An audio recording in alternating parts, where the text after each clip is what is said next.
Ya, halo, semangat pagi sahabat pioner semuanya, bertemu kembali di channel Ublek-Ublek Tip Info. Nah, teman-teman, informasi terbaru mendekati Hari Fida ya. Nah, mungkin kita sekarang ini tanggal 13, tetapi intinya ya, itu ada selisih 12 jam dari ya Amerika tentunya. Nah, kita akan melihat apakah nanti ada pembaharuan yang terjadi di Pi Network, teman-teman. Nah, kemudian di media sosial teman-teman ya, dan kemudian Anda juga, teman-teman juga, bosku-bosku semuanya itu sudah paham bahwa mengapa mendekati P-Day ya di 2024 ini, koin ya yang ada di market EOU ya atau IOU itu pergerakannya signifikan ya. Nah, saya tidak tahu apakah ini hanya sebuah ya tentunya iming-iming dan lain sebagainya, tidak tahu, tetapi intinya mereka juga tahu ya bagaimana harus melikuidasi dari IOU tersebut. Nah, jadi ini sangat penting. Mengapa? Karena penggemar dan investor jaringan Pi itu harus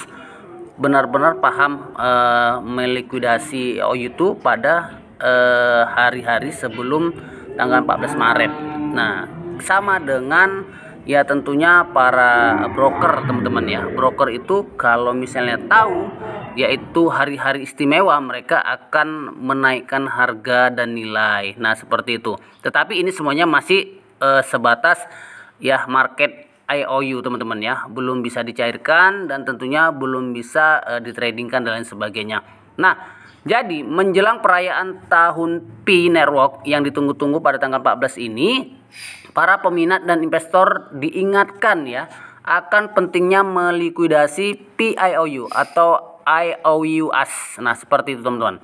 Mereka tentunya pada tanggal-tanggal ini adalah tonggak sejarah, karena PIDA itu sejarah bagi para kripto lah, seperti itu teman-teman ya.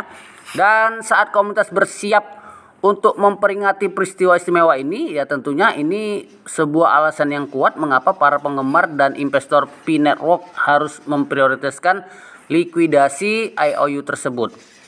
Nah, yang pertama teman-teman, pastinya ini tentang realisasi nilai ya.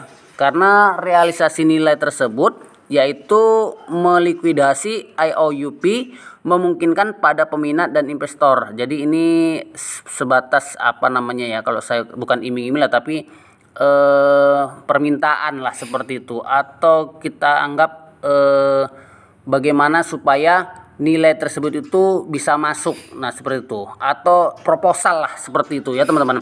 Dan untuk mengaktualisasikan ini ya, tentunya investasi di jaringan Pi mereka itu harus lakukan. Nah, apakah pada hari ini mereka sudah melakukan itu, berinvestasi di jaringan Pi? Nah, ternyata juga belum.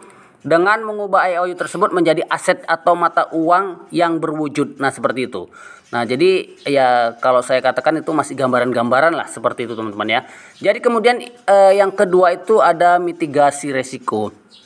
Nah, ini tentunya mempertahankan Pi ya yang ada di IOU tersebut membawa risiko yang melekat. Nah, ini termasuk ketidakpastian sebenarnya seputar perkembangan di masa depan dan masalah peraturan tersebut, karena sebelum tanggal 14 Maret ini nah mereka sudah merancang ya bahwa ini proposal yang akan dibuat dengan angka-angka tersebut, dan kemudian pastinya semua para investor tersebut ya memahami kepatuhan terhadap sebuah pedoman bahwa jaringan Pi telah mengeluarkan panduan yang mendesak ya pengguna untuk tidak terlibat dalam pertukaran atau perdagangan tidak sah selama periode mainnet tertutup. Nah, seperti itu kenyataannya ya.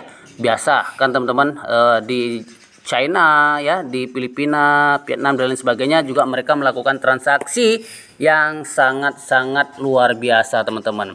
Nah, kemudian ini memanfaatkan peluang ya melikuidasi Pi, membebaskan modal dan memberi investor fleksibilitas untuk meraih peluang baru dalam pasar mata uang kripto atau jalur investasi lainnya. Dengan menjaga likuiditas ya, individu dapat memanfaatkan tren yang muncul pada potensi prospek pertumbuhan.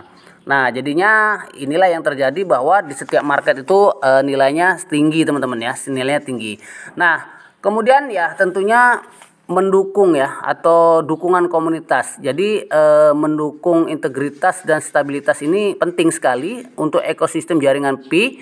Dan melikuidasi PIO ini sesuai dengan pedoman. Jadi tentunya angka tersebut bisa dipertanggungjawabkan seperti itu teman-teman.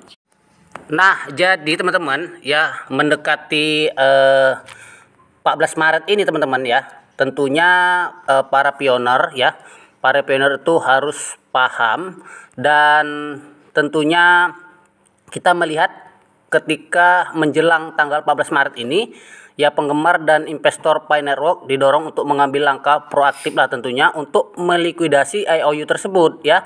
Jadi bukan hanya pajangan lah. Nah, dan kemudian dengan melakukan hal ini, individu dapat mengetahui nilai partisipasi mereka dalam jaringan Pi sambil menunjukkan komitmen terhadap kepatuhan dan dukungan komunitas seperti itu. Nah, saat komunitas Pi Network bersiap merayakan hari jadinya, ya tentunya kita bersama-sama menjunjung tinggi prinsip transparansi, integritas, dan kolaborasi yang mendukung keberhasilan proyek bersama-sama seperti itu teman-teman. Dan kita dapat membuka jalan menuju masa depan yang cerah dan berkelanjutan bagi Pi Network dan berkomunitas ya, dengan pioner global seperti itu, dan menunggu hasil apa yang disampaikan oleh core team ke depannya. Oke, terima kasih teman-teman. Mudah-mudahan informasi ini ya bermanfaat buat kita semuanya. Tetap semangat. Salam petir, jeder. Assalamualaikum warahmatullahi wabarakatuh.